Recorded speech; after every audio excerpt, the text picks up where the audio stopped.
ராமலிங்காவயம்.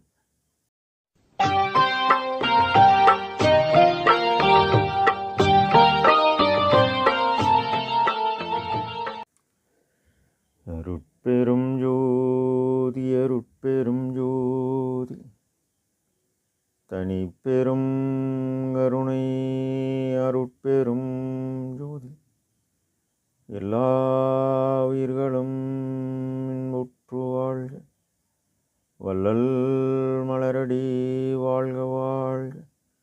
திருச்சிற்றம்பலம். அருட்பெருஞ்சுதி ஆண்டவரின் பரிபூர்ண அருளை பெற்ற சிதம்பர ராமலிங்க சுவாமிகளின் திருவருளை மனமொழி மெய்யால் போற்றி பணிகின்றேன் தயவுடன். நாம் செய்த செயலின் நுழைவாக இன்ப துன்ப அனுபவங்கள் யாவும் வந்து கொண்டே உள்ளது. அப்படி வருகின்ற துன்பம் யாவும் பொறுத்து எல்லா உயிரும் இன்பமாக வாழ எண்ணி நாம் செயல்பட்டாலே நமக்கு ஆன்மலாபம் கூடும். நம் பெருமான் பாங்கி தலைவி பற்றி உரைத்தல் என்ற தலைப்பில் 2வது பாடலில் அங்கலிட்ட களத்தழகர் அம்பலவர் திருத்தோள் ஆசையெனும் பேயகற்றல் ஆவதில்லை எனவே பொங்கலிட்ட தாயார் முகம் தொங்கலிட்டு போனார், பூவை முகம் பூமுகம் போல் பூரித்து மகிழ்ந்தாள். எங்களிஷ்டம் திருவருள் மங்களம் சூட்டல் அன்றி இரண்டுபடா ஒன்றாகி இன்பவடை திடவே தங்களிஷ்டம் யாது திருவாய் மலர வேண்டும் சபையில் நடம் புரிகின்ற தனிய பெரும் துறையே என இப்பாடலை பதிவு செய்கின்றார். சபையில் நடம் புரிகின்ற பெரிய துறை அருட்பெருஞ்சுதி ஆண்டவர். அவரே ஒவ்வொரு உயிரும் இன்பமாக வாழ உருவ மத்தியில் ஆன்மனு ஒளிக்குள் ஒளியாய் நின்று இன்ப நடம் புரிகின்றார். அங்கலிட்ட அங்கம் என்பது உறுப்பு.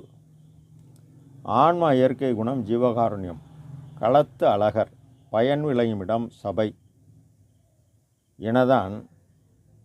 எனவேதான் கடவுள் வந்து அமரணும். அது நம் பெருமானுக்கு சபை என துலமென தான் வந்து அமர்ந்தார். அம்பலவர் பரம ஆகாசர் அனாதியான கடவுள்.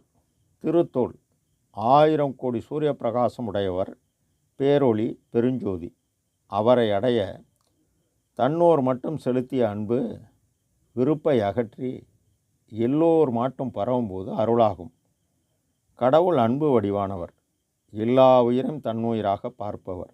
கடவுள் அருள் வடிவானவர், நீ எல்லா உயிரையும் பேதமுற்று தம் உயிர் என எண்ணி செயல்படும்போது கடவுள் தயவு கிடைக்கப்பெற்று அருட்பெருஞ்சுதி ஆண்டவரிடத்தும் மட்டுமே அன்பு வைக்க முடியும். உலகியலில் எனது எனும் மமகாரம் போக்க வந்த ஆன்மா ஆசை எனும் பேயகற்றல் ஆவதில்லை எனவே விருப்பு காரணமாக நான் எனும் அகங்காரமாகி நான் நீ என ஜீவனில் பேதமானதால் இருளில் சிக்கி உடலை பற்றிய துன்பம் 7, உயிரை பற்றிய துன்பம் 7, ஆன்மாவை பற்றிய துன்பம் 5 ஆகியவற்றில் சிக்கி உயிருக்கு உயிரான ஆன்மாவை பற்றி அறியாது இறுதியில் அறியாமை எனும் இருளில் சிக்கி தவிக்கிறது ஆன்மா. இருளை போக்க பொங்கலிட்ட தாயார் முகம் தொங்கலிட்டு போனார். ஆண்டவர் ஒருவரே, அவர் அருட்பெருஞ்சுதியார்.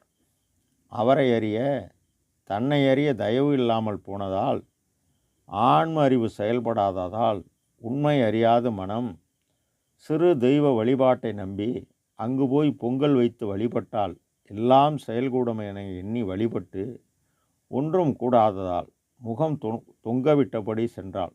காரணம், முன்னோர்கள் தெய்வங்கள் பல வகுத்து சிந்தை அதில் செலுத்தியுள்ளனர். அந்த மரபில் வந்த நாமும் உண்மை அறியாது மேலேற வழி தெரியாது ஏமாந்து நிற்கிறோம். பூவை முகம் பூமுகம் போல் பூரித்து மகிழ்ந்தாள். வழியை கூறியம் மனம் எண்ணம் பசித்த இலைகளின் பசியை போக்கி பரோபகார செயலால் ஆற்றலை கூட்டி இந்த ஆற்றலை உபகார சக்தி ஆன்ம அறிவுடன் கூட்ட உலகறிவு கடந்து அருளறிவு பெற்று ஆன்மா தன்னை அறியும் அறிவே தகுமறிவு என ஆன்ம அறிவை கொண்டே கடவுளை அறிய வேண்டும். மனம் செயல்பட்டதால் ஆன்மாவுக்கு எந்த பாதிப்புமின்றி ஆன்மா அதற்குரிய ஆன்ம ஒளியுடன் உள்ளது. எங்கள் இஷ்டம் திருவருள் மங்களம் சூட்டல் அன்றி இரண்டுபடாது ஒன்றாகி இன்பமடைத்திடவே தங்கள் இஷ்டம் யாது திருவாய் மலர வேண்டும்.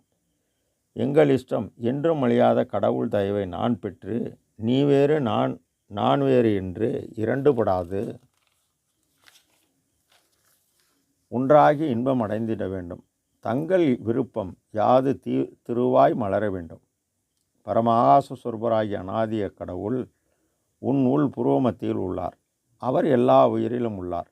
எல்லா உயிரின் முதல் துன்பம் பசியை நீக்கி புறத்தில் அகத்தில் புருவமத்தியில் மனதை நிறுத்தி நீ பாடுபட உனக்கு பரோபகாரச் செயலால் உனக்கு ஆற்றல் கூடும். பசி என்பது உயிருக்கு இறைவனால் வழங்கப்பட்ட உபகார கருவி.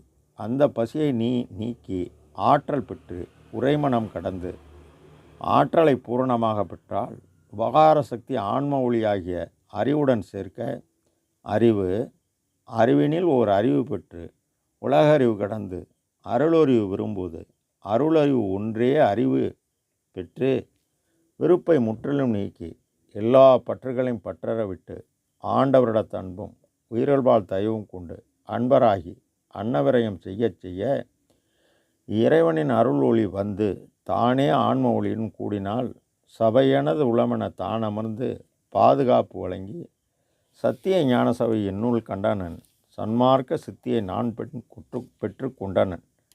என்னைப் போல் நீங்களும் பெற யாதொரு தடையும் இல்லை.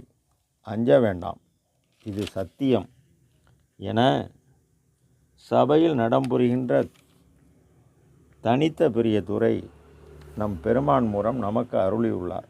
அவர் கூறியபடி நாம் செயல்பட்டால் நமக்கும் எல்லாம் செயல்கூடும். ராமலிங்காவை திருச்சிற்றம்பலம்.